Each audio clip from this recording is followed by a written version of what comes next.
English reading rules. पहिला नियम पहा काय आहे की जेव्हा दोन व्यंजन दिलेले राहतात, इथे सी हा एक व्यंजन आहे आणि टी हा एक व्यंजन आहे, याला आपण इंग्लिशमध्ये काय म्हणतो, कॉन्सोनंट म्हणत असतो। तर लक्षात घ्या, तेव्हा या यू चा जो उच्चार आहे, यू हा आपला इथे स्वर आहे, तर त्याला आपण काय म्हणत असतो, अ चा उच्चार घेत असतो। म्हणजेच काय, हे सी आणि हे ट आणि सी ला आपण क पण वाचतो आणि स पण, म्हणजेच कट कट, ठीक आहे। पण दुसरा नियम पहा काय आहे, जेव्हा यू येतं तेव्हा मात्र अ चा उच्चार घेतला जातो, पण जेव्हा यू च्या जोडीला ई दिलं जातं, जेव्हा यू च्या जोडीला ई येतं तेव्हा ते कट न होता काय होईल, हे क्यूट। पहिला नियम पहा, लक्षात घ्या। पहिला आहे जेव्हा यू येतं तेव्हा अ घ्यायचं, पण जेव्हा यू हे ई च्या जोडीला येतं तेव्हा ते कट न होता काय होईल, क्यूट होईल।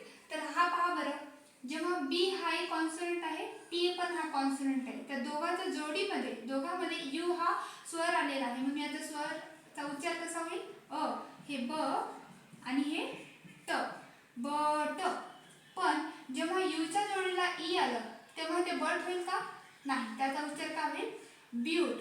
हे पहा, हे दोन व्यंजन आहे आणि हा एक व्यंजन आहे, याच्यामध्ये यू हा स्वर आला म्हणजे याला वाचायचं क्रड, पण या जेव्हा यू च्या जोडीला इथे ई आलं म्हणून हा शब्द क्रड नाही होणार नाही, तर काय होईल, क्रूड। आपण क्रूड ऑइल म्हणतो पहा, तर तो शब्दाचा प्रोनाउन्स काय होईल, क्रूड।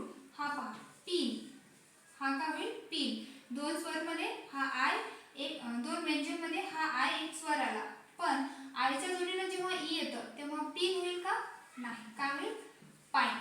काय होईल, पाइन।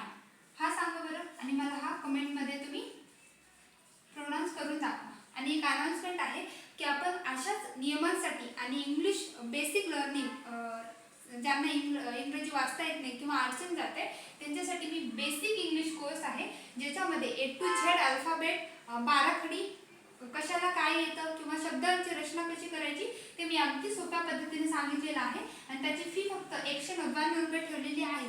तर आय होप तुम्हाला अशा प्रकारचे व्हिडिओ आवडत असतील तर चांगला रिस्पॉन्स द्या आणि याचा नक्की लाभ घ्या आणि इंग्रजी नक्की बोलायला आणि लिहायला वाचायला शिका। Thank you so much.